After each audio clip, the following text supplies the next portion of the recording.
홍콩이 사라졌습니다. 한때 자유와 번영을 누리던 도시는 이제 중국의 한 지방이 되었습니다. 그 과정엔 전쟁도 없었습니다. 조용히 경제를 장악하고 정치를 통제하고 문화를 잠식하는 방법이었죠. 오늘은 홍콩이 어떻게 중국에게 장악되었는지, 그리고 그 과정이 지금 한국의 상황과 얼마나 유사한지에 대해 알려드리겠습니다.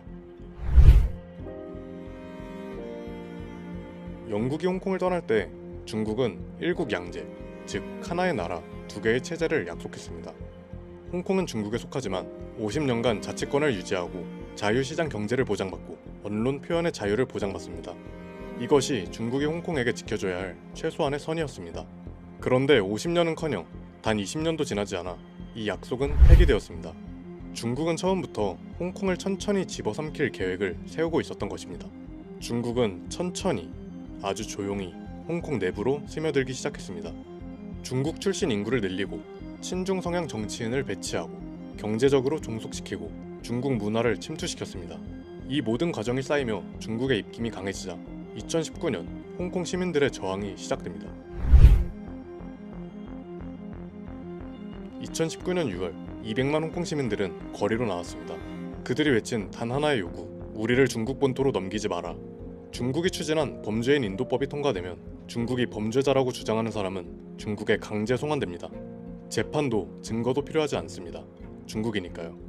이제 중국 공산당을 비판한 언론인도, 민주화 운동가도, SNS에서 정부를 비판한 일반 시민도 범죄자라는 딱지만 붙으면 홍콩이 아닌 중국 감옥으로 보내질 수 있었습니다. 이에 홍콩 시민들은 필사적으로 저항했지만 중국은 그들을 군사작전하듯 강경 진압했습니다. 15,000여 발의 최루탄이 공기를 뒤덮었고 2만여 발의 고무탄이 시위대를 향해 쏟아졌습니다. 그러나 그것만으로는 부족하다는 듯 경찰은 시민들을 향해 실탄을 발사했고 거리에서는 무차별적인 폭행이 일어났으며 심지어 실종, 의문사, 성폭행 같은 사건들도 벌어졌습니다. 거리로 나온 홍콩 시민들은 성조기와 영국 국기를 흔들며 국제사회에 간절히 도움을 요청했습니다. 하지만 돌아온 것은 몇 줄의 우려 성명뿐이었습니다. 그들은 그때서야 깨달았습니다. 자유는 스스로 지켜내야 한다는 사실을. 그리고 결국 그들은 송환법을 철회시키는 데 성공했습니다. 하지만 그건 폭풍이 몰려오기 전 잠깐의 고요에 불과했습니다. 홍콩 시민들이 잠든 사이 중국은 국가보안법을 비공개로 기습 통과시켰으며 다음 날인 7월 1일 새벽 즉시 시행을 발표했습니다. 홍콩 시민들이 반발할 시간조차 주지 않겠다는 것이었죠. 이제 홍콩 시민들은 숨만 쉬어도 범죄자가 될 수 있습니다. 홍콩 독립을 주장하면 국가 분열죄, 민주화 시위에 나가면 정부 전복죄, 국제사회에 홍콩 문제를 알리면 외국 세력과의 결탁죄, 경찰과 대치, 시위하거나 대규모 집회가 구성되면 테러리즘, 그리고 이 4가지 혐의 중 하나라도 걸리면 중국 본토 공안이 직접 체포하며 최대 종신형이 선고되었습니다. 하지만 국가보안법으로 홍콩 시민들의 저항을 꺾을 수는 없었습니다. 분노한 시민들은 계속해서 거리로 나왔고 자유를 위한 저항을 이어갔습니다. 그러나 바로 그때 거짓말처럼 중국에서 우한 폐렴이 확산되었고 중국은 이를 기회 삼아 방역 조치라는 명분으로 대대적인 탄압을 시작했습니다. 홍콩 시민들은 거리로 나올 수도 없었으며 우한 폐렴은 중국이 홍콩을 완전히 장악하는 최적의 도구로 사용되었습니다. 엄청난 탄압을 받던 홍콩의 민주화 운동은 결국 2020년을 기점으로 완전히 와해되었습니다. 반중국 언론은 모두 폐간되었고 민주화 운동가들은 감옥에 갇히거나 실종되었습니다. 하지만 중국은 만족하지 않았습니다. 이제 중국의 애국자만 선거에 출마할 수 있게 법을 바꾸기 시작합니다. 중국은 홍콩의 자유를 보장해야 하며 홍콩 역시 기본법을 따로 가지고 있지만 중국 헌법은 모든 법률적인 해석이 전국 인민대표회의를 따른다고 규정해 두었습니다.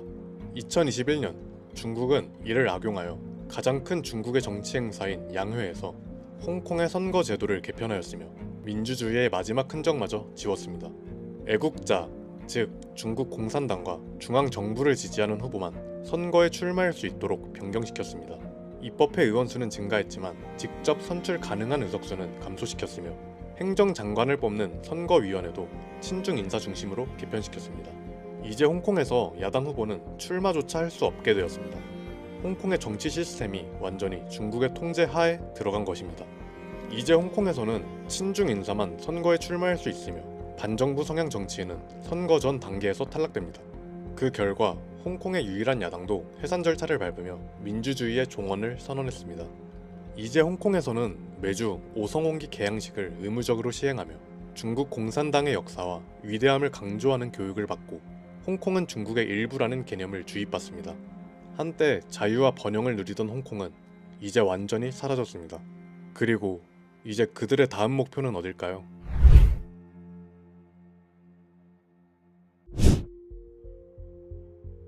홍콩은 조용히 장악되었습니다. 경제를 빼앗기고 정치가 변질되고 문화를 잃어버리면서요. 중국이 홍콩을 삼킨 가장 강력한 무기는 경제적 지배였습니다. 한국도 비슷한 길을 걷고 있습니다. 부동산, 기업, 관광산업 곳곳에 중국 자본이 깊숙이 들어와 있습니다. 하지만 그 중에서도 제일 위험한 게 있습니다. 바로 양곡관리법 개정안입니다.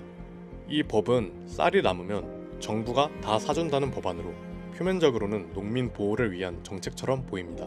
하지만 문제는 그 이면에 있습니다. 이 법은 쌀의 과잉 생산을 유도하고 농촌에 더 많은 인력 수요를 만들어냅니다. 그런데 지금 한국의 젊은 세대는 점점 줄어들고 농촌으로도 가지 않습니다. 결국 이 자리는 외국인 노동자, 특히 중국인들이 메우게 됩니다. 그렇게 지방부터 중국인이 조용하게 뿌리를 내리기 시작하는 것입니다. 이를 통해 중국은 세금으로 보장되는 든든한 경제 기반을 잡고 한국의 지역사회에 정착하고 시간이 지나면 정치에까지 영향력을 미칩니다. 마치 홍콩의 농촌과 저소득 지역부터 친중 세력이 스며들었던 것처럼요. 이미 제주도 땅은 상당 부분이 중국 자본에 넘어갔고 TV에선 중국어 뉴스가 방송되고 있습니다. 여기가 중국인지 한국인지 헷갈릴 지경에 이르렀으며 서울 곳곳의 주요 건물과 사업체들 또한 중국 자본에 의해 인수되고 있습니다. 현재 양곡법은 대통령 권한대행이 거부권을 행사해 막아냈지만 언제든 다시 추진될 수 있는 상태입니다. 여러분, 중국이 한국 땅과 기업을 사들이는 이유가 아직도 단순 투자라고 생각하시나요? 한국에선 이미 일정 조건을 갖춘 중국 국적자도 지방선거에서 투표권을 행사할 수 있고 외국인 간첩을 처벌하는 법안조차 통과되지 못하고 있으며 주요 공직 진출 문턱도 점차 낮아지고 있습니다. 그리고 무엇보다 이미 대한민국 안에는 친중 인사로 의심받는 정치인들이 존재합니다. 그들이 두려운 건 대한민국 국민이 아닌 중국의 눈입니다. 이렇게 조용히 중국의 뜻에 따르는 정치 세력이 늘어난다면 더 이상 한국의 미래는 한국인들에 의해 결정되지 않을 것입니다. 그렇다면 이런 친중 정치인들은 어떻게 유지될 수 있을까요? 그들은 국민의 눈과 귀를 통제함으로써 살아남습니다. 바로 언론과 문화를 장악하는 것이죠. 사람들이 진실을 보지 못하게 만들고 점점 중국적인 가치에 익숙해지도록 만든다면 정치는 자연스럽게 중국에 유리한 방향으로 움직이게 됩니다. 중국이 홍콩을 완전히 장악하기 위해 마지막으로 한 것은 홍콩의 정체성을 지우는 것이었습니다. 문화가 사라지면 정체성도 사라집니다. 그럼 한국은 어떨까요? 우리가 매일 접하는 유행, 정말 자발적인 흐름일까요? 요즘 거리 곳곳에는 마라탕, 양꼬치, 탕후루, 수건 케이크 같은 중국식 디저트 가게들이 넘쳐나고 틱톡에는 중국 노래와 춤이 넘실댑니다. 한국의 젊은 세대는 이제 중국 플랫폼 안에서 중국 문화에 익숙해지고 있으며 드라마, 예능, 언론에서도 친중적 분위기는 점점 더 뚜렷해지고 있습니다. 단순히 마라탕을 먹고 탕후루를 사 먹는 것 자체가 문제는 아닙니다. 하지만 이 모든 유행이 중국이 설계한 플랫폼 위에서 노출 알고리즘과 자본으로 만들어진 기획된 흐름이라면 이야기는 달라집니다. 문화는 정체성입니다. 그리고 정체성을 흔드는 유행은 그 자체로 장악의 수단이 됩니다. 그들은 한국의 문화를 자신들의 것이라 주장하고 자본을 투입해 중국 친화적 세계관을 퍼뜨리는 컨텐츠를 양산합니다. 그렇게 우리는 점점 한국인이라는 정체성보다 중국에 익숙한 존재로 길들여지고 있는 것입니다. 한때 홍콩인이었던 사람들이 더 이상 홍콩인이 아니게 되었던 것처럼 우리도 모르는 사이 조용히 홍콩의 길을 걷고 있었습니다. 중국은 한국을 완전히 장악했다고 확신했습니다. 그러나 그들도 예상하지 못한 변수가 발생했습니다. 바로 계엄령입니다. 잠깐의 혼란스러운 시간이 지나고 계엄령의 선포 배경에 의문을 가진 국민들은 선포문을 보고 담화문을 보고 정보를 찾아보며 점점 깨어나게 되었습니다. 우리가 조용히 장악당하고 있었다는 것을, 반국가 세력에게 나라가 넘어가고 있었다는 사실을 깨닫게 된 것입니다. 우리는 계엄령을 통해 마지막 기회를 얻었습니다. 그 기회를 어떻게 활용할지는 이제 우리의 선택에 달려 있습니다. 홍콩을 반면교사로 삼을 것인가? 아니면 홍콩의 뒤를 따라갈 것인가? 이제 최종장입니다. President Yoon Suk-yeol was impeached and sentenced to life in prison for civil war and is currently in a detention center. 곧 대통령의 탄핵 재판이 선고됩니다. 그 판결은 대한민국의 운명을 결정짓게 될 것입니다. 지금이 우리가 선택할 수 있는 마지막 순간입니다.